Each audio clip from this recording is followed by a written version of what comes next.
Praise the lord. Morning manna అనే ఈ కార్యక్రమానికి మిమ్మల్ని అందరినీ ప్రేమతో ఆహ్వానిస్తున్నాను. మీరందరూ బాగున్నారా? దేవుడి కృపను బట్టి మీరందరూ బాగుంటారని, ఆయన కృపలో నానాటికి విస్తరిస్తూ బలపడుతూ అభిషేకించబడతారని నేను స్ట్రాంగ్గా నమ్ముతున్నాను. ఒక బ్రేక్ త్రూ రాబోతుందండి. ఈ సీజన్ బ్రేక్ త్రూ సీజన్. మీ స్పిరిచువల్ లైఫ్లో, మీ యొక్క భౌతిక జీవితంలో, మీ హెల్త్ వైజ్గా, అలాగే మీ ఫైనాన్స్లో ఇది వరకు లేని బ్రేక్ త్రూ మీరు చూడబోతున్నారు. దేవుని హస్తం మీ పైన చాపబడుతుందని ప్రభువు చెప్తున్నాడు. దేవుని హస్తం మీ పైన చాపబడటం ద్వారా మీరు విడుదల పొంది దేవుని నామాన్ని ఘనపరచబోతున్నారు. ఈరోజు దేవుడు మీకు ఇచ్చిన వాగ్దానం యెషయా గ్రంథం 41:10-13. అది కొద్ది దినాల్లోనే మీరు ఒక గొప్ప దేవుని మహిమను చూడబోతున్నారు, విడుదల చూడబోతున్నారు, అద్భుతాన్ని చూడబోతున్నారు. దేవుని బిడ్డలారా, మీరు గనక దేవుని పాదాల దగ్గర కూర్చొని సిద్ధపడితే దాని ద్వారా వచ్చే ఆశీర్వాదాలు కోకొలదిగా ఉంది. మీరు ఎందుకు సిద్ధపడకూడదని నేను అడుగుతున్నాను.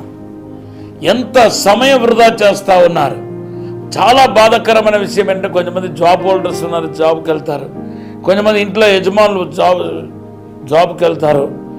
అయితే ఇంటిలో మరి హౌస్ వైఫ్గానో, లేకపోతే పిల్లలో చదువు అయిపోయి ఇంకా ఉద్యోగం కోసం వెయిట్ చేసే పిల్లలో, లేకపోతే ఇంకొకరు ముసలి వాళ్ళు, రెస్ట్లో ఉన్నవాళ్ళు, వీళ్ళందరూ ఎంత సమయం ఉంటుంది వాళ్ళకి? ఎందుకు వాళ్ళు దేవునితో గడపట్లేదు, ఎందుకు సిద్ధపడట్లేదని నాకు చాలా బాధగా ఉంది. అపోస్తలుల కార్యం 1వ అధ్యాయం మీరు చదివితే అపోస్తలులు 120 మంది సిద్ధపడ్డారు. ఎన్ని రోజులు సిద్ధపడ్డారు? 10 రోజులు సిద్ధపడ్డారు. అయితే ఎలా సిద్ధపడ్డారు? అపోస్తలుల కార్యం 1వ అధ్యాయం 14వ వచనంలో చూస్తే ఎడతెగకుండా ప్రార్థనలో నిలిచిపోయారంట, ఉండిపోయారంట. దేవుని నామానికి స్తోత్రం చెప్పండి. నేను ఎలాగ ఎడతెగకుండా 10 రోజులు ప్రార్థనలు ఉండి ఉంటారని అనుకున్న రోజులు ఉన్నాయి. దేవుని బిడ్డలారా, మా అన్న పాస్టర్ జయశీలన్ 11 రోజులు నాన్ స్టాప్గా పాటలు పాడారు. మీకు తెలుసా? వాళ్ళ ఊర్లో వర్షం రాలేదని 3 సంవత్సరాల పైపడిగా వర్షం పడలేదు, వర్షం లేదు.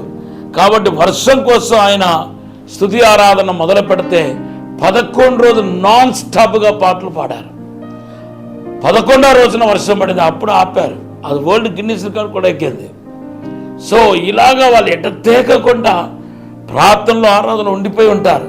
దాని ఒక ఫలితం 2వ అధ్యాయంలో దేవుని బిడ్డలారా పెంతెకోస్తు అనుభవంలోనికి ప్రవేశించటాన్ని మనం చూస్తున్నాం. పెంతెకోస్తు అనుభవం దేన్ని చూపిస్తుంది? పరిశుద్ధాత్మ అనుభవం దేన్ని చూపిస్తుంది? దేవుని బిడ్డలారా కొత్త నిబంధన ఆశీర్వాదాన్ని చూపిస్తుంది. కొత్త నిబంధన ఆశీర్వాదం అంటే ఏంటి తెలుసా?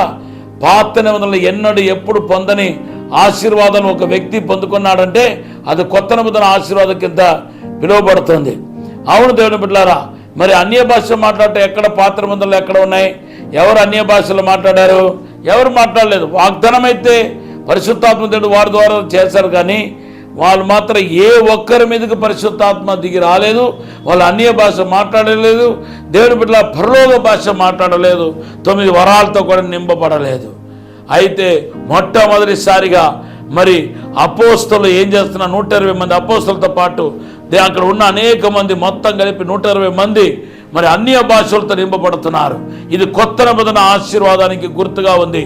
ఈరోజు నా వాక్యం ఉంటున్న మీ జీవితంలో కొత్త నిబంధన ఆశీర్వాదానికి ప్రవేశించబోతున్నారు. మీ జీవితం ధన్యకరంగా మారబోతుంది. ఒక బ్రేక్ త్రూ రాబోతున్నాయి. ఎస్, ఇదివరకు కని విని ఎరగని ఆశీర్వాదం దేవుడు మీకు ఇవ్వబోతున్నాడు. నంబర్ 2 ఏంటో తెలుసా? అన్య భాష మాట్లాడేవాడు దేవునితో మర్మం పలుకుతున్నాడు. దేవునితో సవాసం చేయడానికి అన్య భాషలు మనకు తోడ్పడుతుంది. అంతేకాదు, నువ్వు కనుక అన్య భాష పొందుకుంటే నీలో దేవుని ఆత్మ ఉన్నాడు అనే దానికి అది రుజువు. దేవుని ఆత్మ మీలో ఉంటే 9 వరాలు కూడా రిలీజ్ అయిపోతాయి. ఆధ్యాత్మికంగా మీరు ఎదగటానికి ఎంతగానో తోడ్పడతాయి. అంతేకాదు, అపోస్తలుల కార్యం 1వ అధ్యాయం 4వ వచనంలో దేవుడు ఒక వాగ్దానం ఇచ్చాడు. ఏంటంటే, నేను మీకు యోహాను నీళ్ళతో బాప్టిజం ఇచ్చాను, నేను పరిశుద్ధాత్మతో బాప్టిజం ఇస్తాను అన్నాడు. అంతేకాదు లూకా సువార్త 24:49 మీరు చదివితే దేవుని బిడ్డలారా యేసు ప్రభు పరలోకానికి కారణమవుతూ పరిశుద్ధాత్మ గురించి వాగ్దానం చేస్తాడు. అలాగే యోహాను సువార్త 14:16 మీరు చదివితే పరిశుద్ధాత్మ గురించి వాగ్దానం చేస్తున్నాడు. ఈ వాగ్దానాలన్నీ ఎప్పుడు నెరవేర్చబడ్డాయంటే వాళ్ళు కనిపెట్టి దేవుని సన్నిధిలో కనిపెడుతుండగా ఈ వాగ్దానం నెరవేర్చబడింది. కొత్త నిబంధన ఆశీర్వాదం పొందుకుంటారు. తర్వాత నెంబర్ 2 ఏంటంటే వాగ్దానం నెరవేర్పు అనేది జరుగుతుంది. అంతేకాదు అపోస్తల కార్యం 3వ అధ్యాయానికి వెళ్తే దేవుని బిడ్డలారా ఎవరైతే వాగ్దానం పొందారో, ఎవరైతే ఆత్మ పొందారో వారిని దేవుడు ఒక పనిముట్టుగా, తన పనిముట్టుగా దేవుడు మార్చేస్తున్నాడు. ఒకనొకప్పుడు అద్భుతాల కోసం పరిగెత్తిన వీరు ఇప్పుడు అద్భుతాలు చేసేవారుగా మార్చబడ్డారు. ఇది అపోస్తల కార్యం 3వ అధ్యాయంలో మనకు కనపడుతుంది. అలాగే ఈ సిద్ధపడిన వారు 4వ అధ్యాయానికి వస్తే అపోస్తల కార్యం 4వ అధ్యాయం 30 నుండి 32 వచనాలు చదివితే ఒక అసాధారణమైన అనుభవంలోనికి పరిశుద్ధాత్మ దేవుడు వాళ్ళని తీసుకువెళ్తున్నాడు. కాబట్టి ఇంకా ఇలాగా నేను అపోస్తల కార్యం 28 అధ్యాయాలు ఉన్నాయి. 28 అధ్యాయంలో శ్రేష్టమైన ఆశీర్వాదాలు మనకు కనపడుతున్నాయి. అయితే వీటన్నిటికీ మూలం ఏంటంటే, బేసిక్ ఏంటంటే దేవుని సన్నిధిలో సిద్ధపడటం, కనిపెట్టడం. కాబట్టి మీరు ఎలాగ మీకు కంఫర్ట్గా ఉంటుందో అలాగా దేవుని సన్నిధిలో గడపండి. ఉదయకాలం ప్రార్థన చేసుకోవచ్చు, మధ్యాహ్నం ప్రార్థన చేసుకోవచ్చు, సాయంత్రం ప్రార్థన చేసుకోవచ్చు. కొంతమంది 21 డేస్ ఈ దినాల్లో ఫాస్టింగ్ ఉంటున్నారు, 40 డేస్ ఉంటున్నారు, 51 రోజులు ఫాస్టింగ్ ఉంటున్నారు. ఇవన్నీ మీకు ఆశీర్వాదం. అలా ఎలాగలాగో మీరు సిద్ధపడండి, మీ ఆత్మను సిద్ధపరచుకోండి. అప్పుడు కొత్త నిబంధన ఆశీర్వాదం మొదలవుతాయి. తర్వాత వాగ్దానం నెరవేర్పు జరుగుతాయి.